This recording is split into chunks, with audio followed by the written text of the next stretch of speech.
Hello everyone, आप सभी का स्वागत है आज के इस सेशन में। आज हम कक्षा 9वीं ए सखी अमीर खुसरो जी की रचना देखने जा रहे हैं। तो चलिए सबसे पहले हम देखेंगे अमीर खुसरो जी, इनका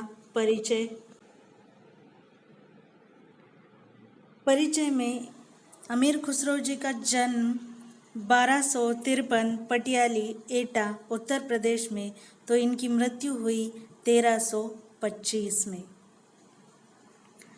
परिचय में अबुल हसन यमीनुद्दीन खुसरो जनसाधारण में अमीर खुसरो के नाम से प्रसिद्ध है।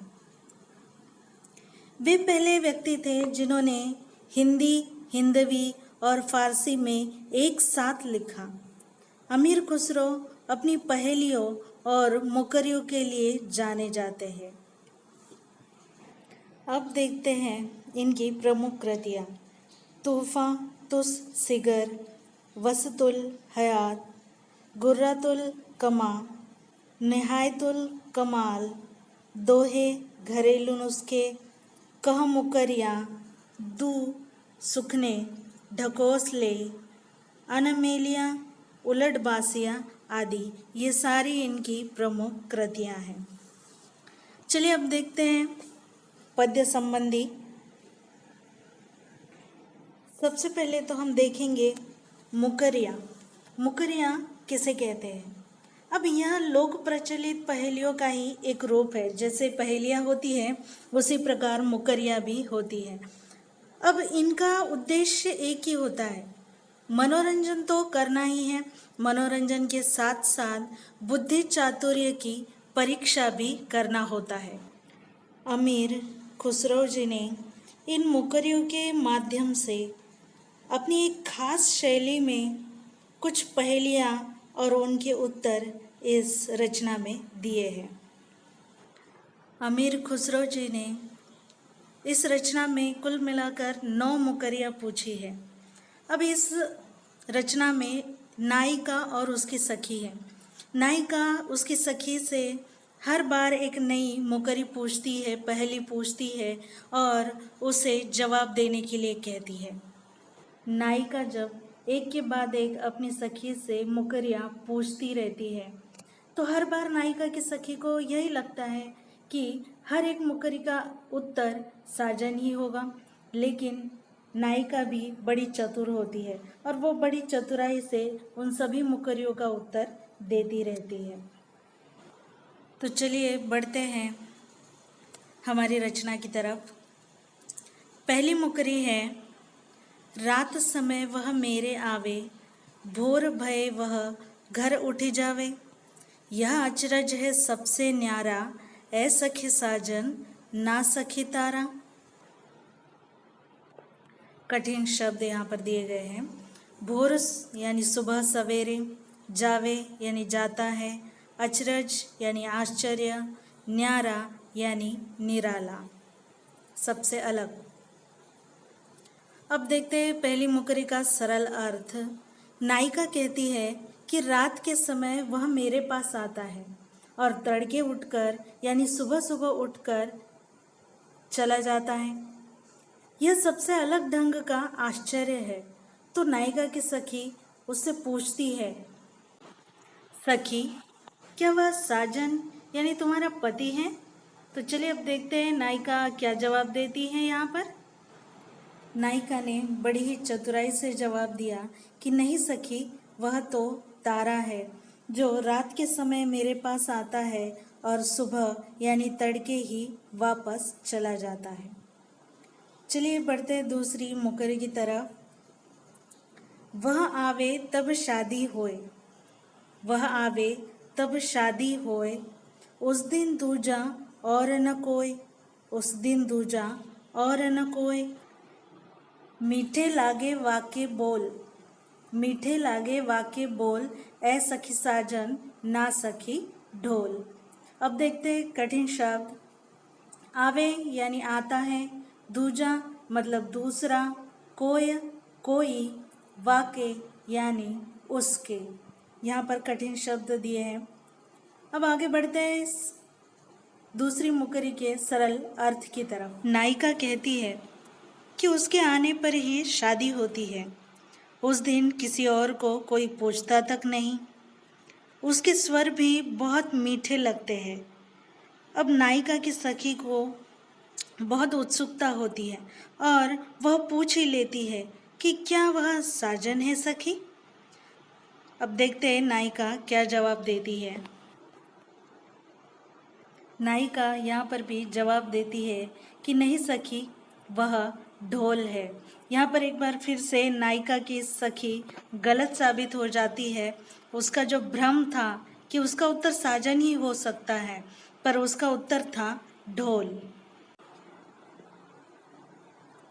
देखते हैं तीसरी मुकरी। जब मांगू तब जल भरी लावे, मेरे मन की तपन बुझावे। मन का भारी तन का छोटा, ऐ सखी साजन ना सखी लोटा। देखते हैं कठिन शब्द। भरी यानी भरकर, तपन यानी गर्मी, भारी यहाँ पर अर्थ है बड़ा, और तन यानी शरीर। अब देखते हैं सरल अर्थ।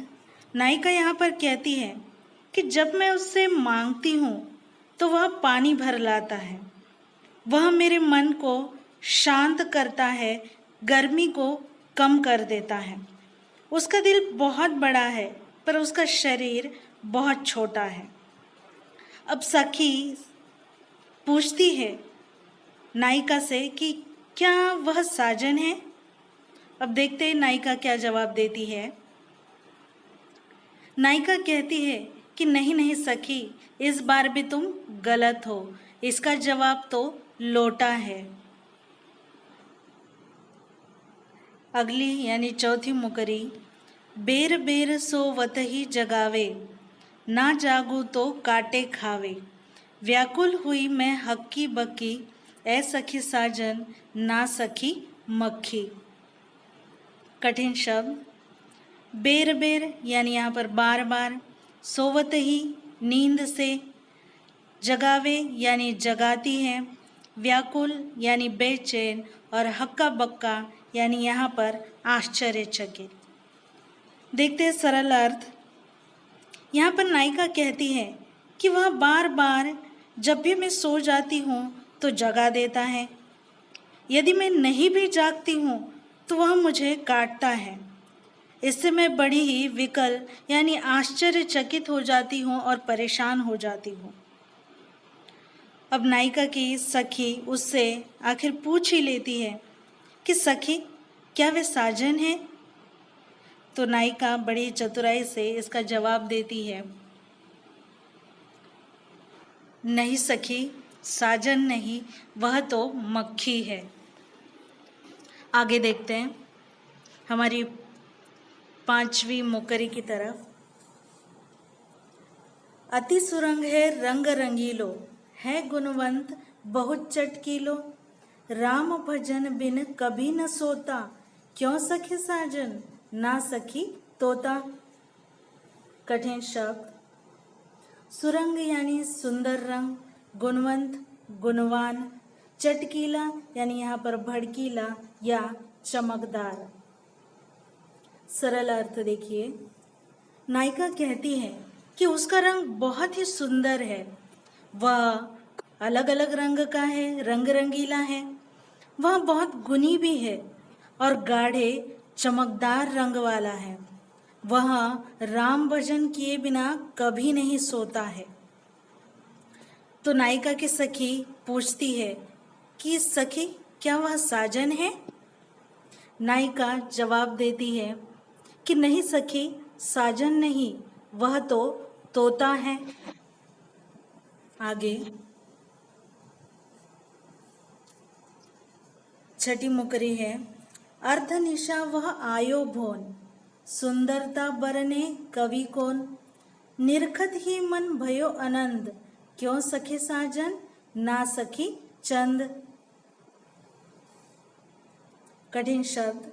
अर्धनिशा यानी आधी रात, भवन भवन घर, बरने यानी वर्णन कर सके, निरखती यानी यहाँ पर देखते ही। सरल अर्थ। यहाँ पर नायिका कहती है कि घर में आधी रात को वह आता है मेरे। वह इतना सुंदर है कि उसकी सुंदरता का वर्णन कोई कवि भी नहीं कर सकता। उसे देखते ही नायिका का मन आनंद से भर उठता है। नायिका की सखी पूछती है कि सखी, क्या वह साजन है? तो नायिका क्या जवाब देती है? नायिका कहती है कि नहीं सखी, इस बार भी तुमने गलत जवाब दिया है। वह साजन नहीं, वह तो चंद्रमा है।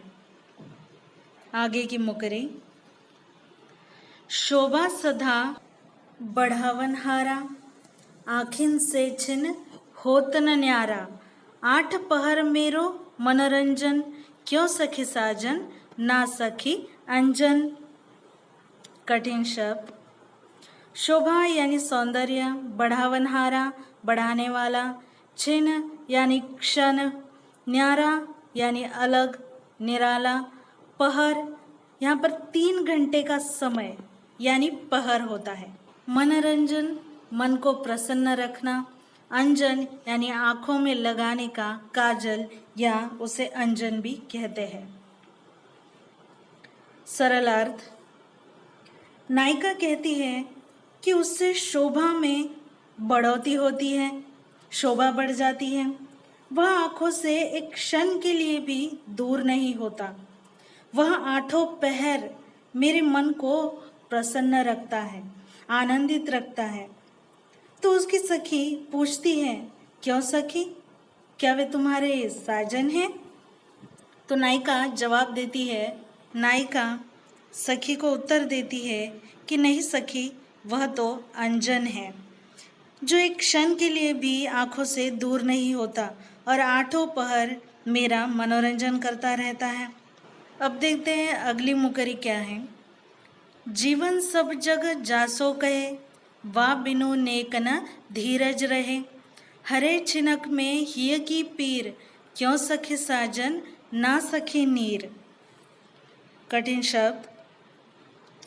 जासो यानी जिससे, धीरज यानी धैर्य, नीर यानी जल, नेक तनिक भी, छिनक यानी क्षण भर। सरल अर्थ। नायिका कहती है कि सब लोग तो यही कहते हैं कि ये जो जीवन है उसी के कारण है। उसके बिना किसी को जरा भी धीरज नहीं, धैर्य नहीं रहता। वह क्षण भर में हृदय का कष्ट दूर कर देता है।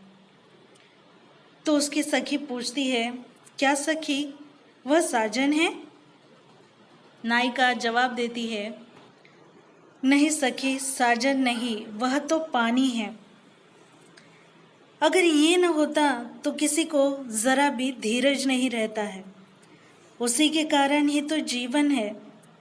अगर वह मिल जाए तो क्षण भर में हृदय का कष्ट दूर हो जाता है और ये पानी के बिना संभव नहीं है। अब ये इस कविता की, इस रचना की आखिरी मुकरी है। बिन आए सब ही सुख भूले, आए ते अंग अंग सब फूले। सिरा भई लगावत छाती, क्यों सखी साजन ना सखी पाती। कठिन शब्द।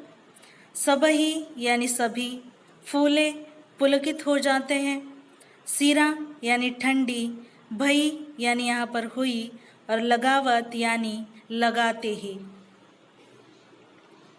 यहाँ पर नायिका कहती है कि जब वह नहीं आता है तो कोई सुख अच्छा नहीं लगता, सभी सुख मानो जैसे भूल से जाते हैं। जब वह आ जाता है ना तो शरीर पुलकित हो उठता है, मन आनंदित हो जाता है और उसे सीने से लगाने पर मन को शीतलता मिलती है, मन को शांति मिलती है। और यह सब सुनते ही उसकी सखी को फिर से एक बार भ्रम हो जाता है और वो उससे पूछती है कि सखी क्या वह साजन है? तो नायिका जवाब देती है कि नहीं सखी, वह तो पत्र है। जब वह आता है तो मन बड़ा ही आनंदित हो जाता है और जब वह ना मिलता है या नहीं आता है तो सारे सुख मानो भूल जाते हैं। यह ए सखी, यह रचना समाप्त होती है। आशा करती हूँ कि आपको यह रचना समझने में कोई कठिनाई नहीं हुई होगी।